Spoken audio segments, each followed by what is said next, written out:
Hello everyone, welcome to Hardik sir academy YouTube channel. Hardik sir academy YouTube ચેનલમાં આપ સૌનું ખૂબ ખૂબ સ્વાગત છે. આજનો જે વિડીયો છે એમાં આપણે શરૂઆત કરશું એક નવા મહિનાની. શરૂ કરીએ આજનો વિડીયો 1 ઓગસ્ટના તમામ અગત્યના કરંટ અફેર. શરૂ કરીએ આજનો વિડીયો. સૌથી પહેલા તમે આપણી એન્ડ્રોઇડ એપ્લિકેશન ડાઉનલોડ કરી શકો છો.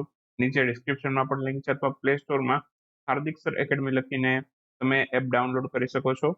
તો આપણી એન્ડ્રોઇડ એપ્લિકેશનમાં તમને આપણું જે પણ પેઇડ કન્ટેન્ટ છે બધું તમે એમાં એક્સેસ કરી શકશો.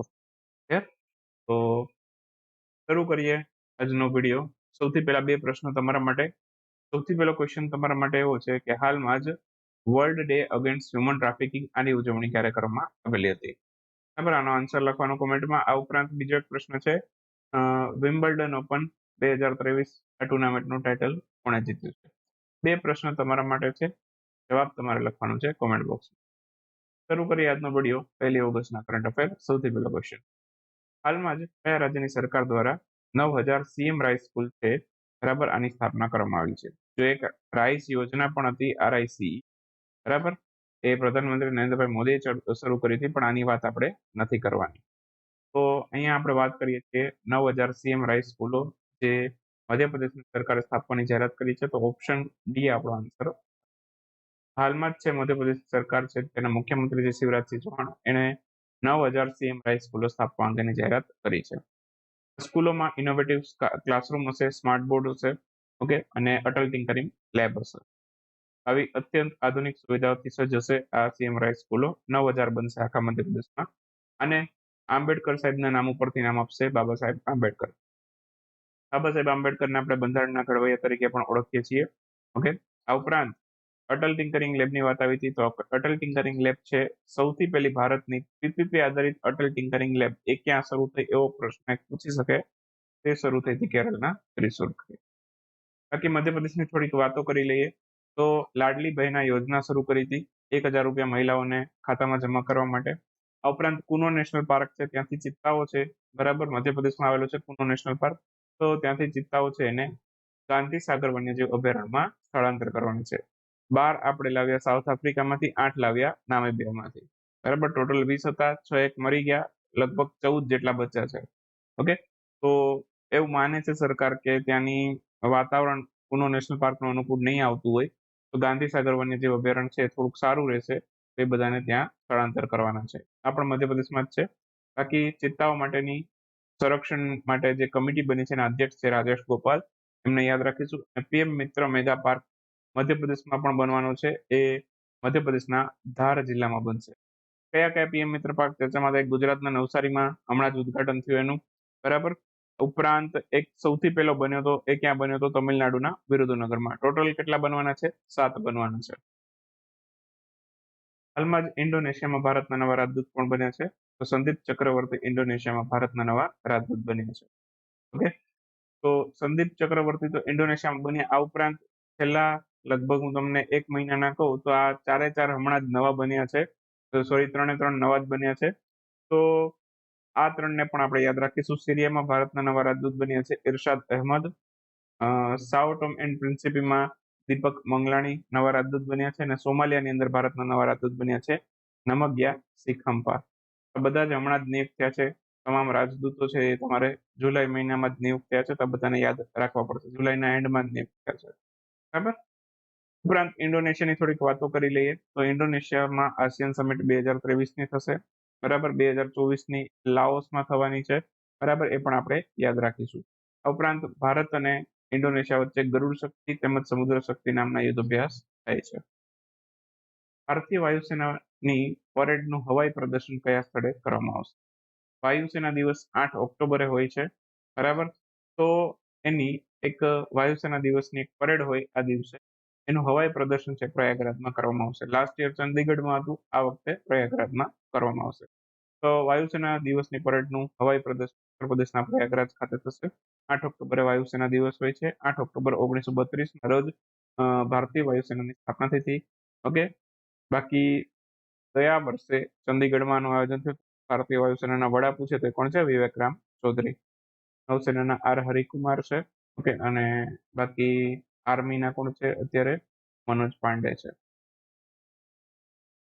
ટેસ્ટ ક્રિકેટમાં સૌથી ઝડપી 600 વિકેટ લેનાર બીજા ખેલાડી કોણ બન્યો છે? તો સૌથી ઝડપી 600 વિકેટ લેનાર બીજા ક્રમના ખેલાડી પૂછ્યા છે. એ સ્ટુઅર્ટ બોર્ડ બન્યા છે, હમણાં જ બન્યા છે એટલા માટે. ઓકે, તો બીજા ખેલાડી એ છે તો સૌથી પહેલા કોણ હતા? તો સૌથી પહેલા હતા, એમનું નામ છે ટ્રાવિસ હેડ. ઓકે, અહીંયા આપણે અત્યારે આમની વાત કરીએ છીએ. સ્ટુઅર્ટ બોર્ડ છે, બરાબર, એ ઇંગ્લેન્ડના ખેલાડી છે. હાલમાં એમણે પોતાની નિવૃત્તિ પણ જાહેર કરી દીધી. સૌથી ઝડપી અને સૌથી વધુ એમાં ફેર શું? સૌથી ઝડપી એટલે કે ઓછી ઇનિંગમાં સૌથી વધારે વિકેટ લીધી હોય એને સૌથી ઝડપી કહેવાય. અને ઓલ ઓવર, એમાં તમારે ઇનિંગ સાથે કઈ લેવા દેવા ના હોય અને ઓલ ઓવર વાત કરીએ તો એમાં સૌથી વધારે વિકેટ લીધી છે મુથૈયા મુરલીધરન. કુલ 800 જેટલી વિકેટ લીધી છે. એક મૂવી પણ બનશે એના નામ ઉપર, મૂવીનું નામ 800 જ છે, બરાબર, તો એ પણ યાદ રાખીશું. બાકી શ્રીલંકાના ખેલાડી છે. અને બાકી સૌથી વધુ વિકેટ લેનાર બીજા ખેલાડી શેન વોર્ન છે. ત્રીજા ક્રમના ખેલાડી જેમ્સ એન્ડરસન છે. અને 700 થી વધારે વિકેટ લીધી છે. આમની 600 થી વધારે વિકેટ છે, બરાબર. તો સૌથી વધારે અને સૌથી ઝડપીમાં ફેર શું? બરાબર, તો તમને ખબર પડી ગઈ. ઇનિંગ, ઓછી ઇનિંગમાં સૌથી વધારે વિકેટ લે તો એ સૌથી ઝડપી કહેવાય. ફીડે મહિલા વર્લ્ડ કપ 2023 નું આયોજન કયા દેશમાં કરવામાં આવેલું? ફીડે મહિલા વર્લ્ડ કપ 2023 આનું આયોજન હાલમાં જ કરવામાં આવેલું છે, બરાબર. અને આનું આયોજન છે હાલમાં ચીનના શંઘાઈમાં કરવામાં આવેલું હતું. આન્સર આવશે બી આપણો આન્સર. હાલમાં ચીનના શંઘાઈ ખાતે આનું આયોજન થયું હતું, ફીડે મહિલા વર્લ્ડ ચેમ્પિયનશિપ. તો મહિલા ટુર્નામેન્ટમાં ટાઇટલ કોણે જીત્યું છે? જુ વેન્જુને આમનું ટાઇટલ જીત્યું છે. એ ચીનના ખેલાડી છે. કયા દેશના ખેલાડી છે એવું પૂછે, જુ વેન્જુન તો ચીનના ખેલાડી છે. ફાઇનલમાં પણ એમણે ચીનના જ ખેલાડીને હરાવ્યું છે. લી ટિનજીએંગને એમણે હરાવેલું છે. એ પણ ચીનના ખેલાડી હતા. બાકી મેન્સ વર્લ્ડ ચેમ્પિયનશિપ ચેસની હતી, બરાબર, એમાં વિજેતા કોણ બન્યું હતું? એમાં ડિંગ લીરેન વિજેતા બન્યું હતું. એ પણ ચીનના ખેલાડી છે. સેમિકોન ઇન્ડિયા 2023 નું આયોજન ભારતના કયા રાજ્યમાં થયું? અગાઉ ઓનલાઈનમાં જોઈ ગયા હતા, મારા ખ્યાલથી આવડવો જોઈએ, ગુજરાત. ઓપ્શન સી આપણો આન્સર થશે. હાલમાં જ સેમિકોન ઇન્ડિયા 2023 નું આયોજન ગુજરાતના ગાંધીનગરમાં થવાનું છે, થઈ ગયું છે ઓલરેડી. તો થોડીક સેમિકન્ડક્ટર વિશેના અગત્યના પોઈન્ટ જોઈ લઈએ. જેમ કે ભારત લિથિયન છે, બરાબર, એ સેમિકન્ડક્ટરના નિર્માણ માટે બંને એગ્રીમેન્ટ કરે છે. ચિપ પર થોડાક સમય પહેલા ચર્ચામાં હતું. એમાં કયા કયા દેશનો સમાવેશ થાય એવું પૂછે તો અમેરિકા, જાપાન, સાઉથ કોરિયા અને તાઇવાન. આ ધ્યાન રાખજો, ચિપ પર કન્ટ્રી છે અમેરિકા, જાપાન, સાઉથ કોરિયા અને તાઇવાન. અમેરિકાની માઇક્રોન નામની કંપની છે, ગુજરાતમાં પોતાનો સેમિકન્ડક્ટર પ્લાન્ટ સ્થાપશે. ઓકે, આ ઉપરાંત ગુજરાત સરકાર દ્વારા સેમિકન્ડક્ટર મિશનની શરૂઆત કરવામાં આવી હતી. ઓકે, તો એ ક્યાંથી ક્યાં સુધી શરૂ રહેશે એવું પૂછે તો 22 થી 27 સુધી. બાકી મોદી સાહેબે હમણાં જ રાજકોટથી હીરાસર ગ્રીનફિલ્ડ એરપોર્ટનું ઉદઘાટન કર્યું હતું, રાષ્ટ્રને સમર્પિત કરી દીધું.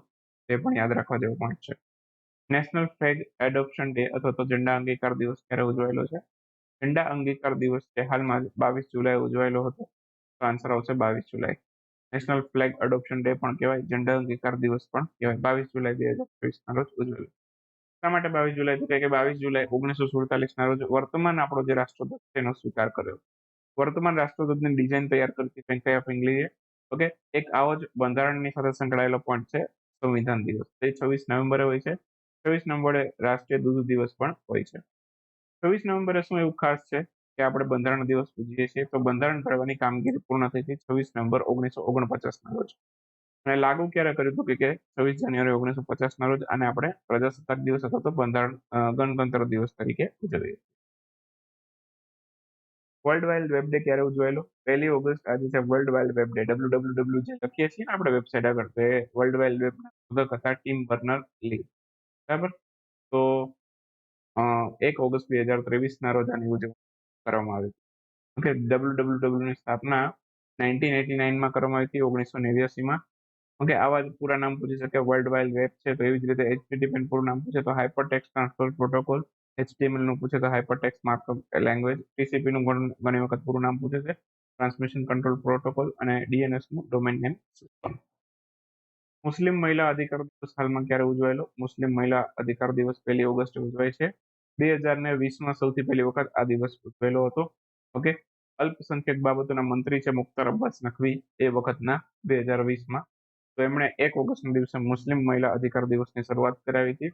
હાલમાં અત્યારે અલ્પસંખ્યક બાબતોના મંત્રી સ્મૃતિ ઈરાની 1 ઓગસ્ટ 2023ના રોજ મુસ્લિમ મહિલા અધિકાર દિવસ એ છીએ. ઓનલાઈન ક્વેશ્ચન જોઈ લે થોડાક. તો પ્રશ્નમાં સૌથી પહેલો પ્રશ્ન છે commission on genetic resource for food and agriculture એની 19મી સત્ર છે એનું આયોજન ક્યાં થશે? આનું આયોજન ઇટલીમાં થશે. ઇટલીમાં G7 સમિટ હવે નેક્સ્ટ થશે 2024માં ઉગલિયા ખાતે. તે પણ આપણે યાદ રાખીશું. હાલમાં જ બુલેટ સત્તર ચેમ્પિયનશિપ 2023નું ટાઇટલ કોણે જીત્યું? તો હકારુ નાકામુરાએ જીત્યું છે. આમ અમેરિકાના છે બરાબર, પણ આમ મૂળ રૂપથી કહીએ તો એ જાપાનના છે. અને એમને ફાઇનલમાં કોને હરાવ્યું? પ્રસિદ્ધ ચેસ ખેલાડી મેગ્નસ કાર્લસનને હરાવ્યું. એટલે ક્વેશ્ચન લીધો છે બરાબર, અહીંથી ક્વેશ્ચન આવી શકે. ભારતનું સૌથી પહેલું કન્સ્ટ્રક્શન ઇનોવેશન હબનું નિર્માણ કયા સ્થળે કરવામાં આવેલું છે?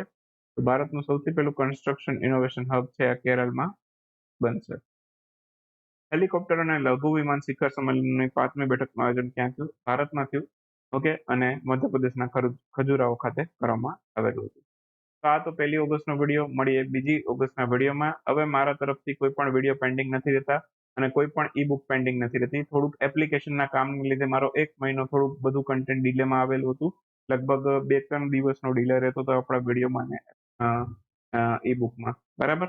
તો હવે ઈ બુક બધી અપલોડ થઈ ગઈ છે, બધી ટેસ્ટ છે બરાબર, ટેસ્ટ બધી અપલોડ થઈ ગઈ છે બરાબર. આ ઉપરાંત હવેથી મેં નવી સિસ્ટમ શરૂ કરી છે, એપ્લિકેશનમાં ડેઇલી ટેસ્ટ સિરીઝ શરૂ કરી છે. તો જેમને કરંટ અફેરનો કોર્સ લેવો છે 499 રૂપીસ પ્રાઇસ છે અત્યારે. જેમને પણ ઈચ્છા છે અનુકૂળતા છે વહેલી તકે લઈ જઈ શકે છે બરાબર. તો મળીએ નેક્સ્ટ વિડીયોમાં 2 ઓગસ્ટના કરંટ અફેરમાં. આજે જ મળશું. ઓકે, અને રજા લઈએ હવે.